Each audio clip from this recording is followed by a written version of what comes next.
I am a United States Senator today because of the way Anita Hill was treated in 1991. I, along with millions of other women, watched in horror as an all-male Judiciary Committee interrogated, berated, and maligned a woman who was brave enough to speak up about an issue it would have been far easier for her personally to remain silent on. Some of them are still on this committee today. They called Anita Hill a liar. They said she was coached by special interest groups. They looked for ways to blame her, impugn her, and attack her. So I am here today to say, once again, women are watching. We are not going to allow that to happen again. If Republicans attack Dr. Ford and this turns into anything like what we saw back in 1991, women across the country are going to rise up, make their voices heard, and Republicans will pay a very huge price. Thank you. Leader Schumer could not be here today because this is a test for the United States Senate on how we handle accusations of sexual harassment and assault.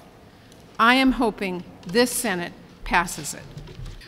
Does that mean that they are not interested in coming? Let's redo this. Dr. Christine Blasey Ford is a courageous woman. Her account is credible, and I believe her.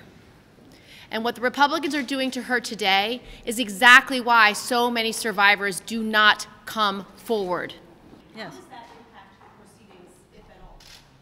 This should not be incumbent on the women of the United States Senate to carry the day in terms of understanding issues and understanding how you give people dignity in the process. Everybody should understand that. Thanks, guys. Have committee Democratic staff And by the way, talk? and I'm not going to give, and I don't think the American public will give anyone an excuse for being uninformed or ignorant of the issues that are at play because they happen to be a man.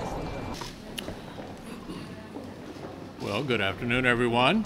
As you now know, the Judiciary Committee majority has decided to call a hearing for Monday to give Dr. Ford an opportunity to be heard. And I anticipate, obviously, they will handle this in a fair manner. It is still disturbing, however, to think about the way in which this is developed right at the end. The ranking member of the Judiciary Committee had notice of this for quite some time and decided to spring it right at the end. And it's pretty obvious this is all about delaying the process. But the accuser certainly does deserve a right to be heard, and we're looking forward to hearing what she has to say on Monday. Meetings that this nomination is in trouble. We know you only have a 51-49 majority here.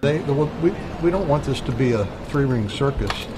We want this to be an orderly and dignified presentation. We want to get the information, and we will, through the bipartisan investigatory function of the committee, but not every witness and every nomination appears in an open hearing.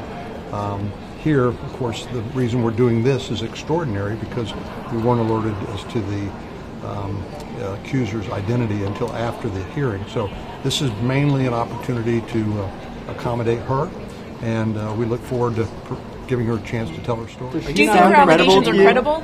Does she sound credible to you, sir? I don't know how you judge that until you have the hearing. Do Republicans have a plan B? That's what the hearing is for. Are you open to any additional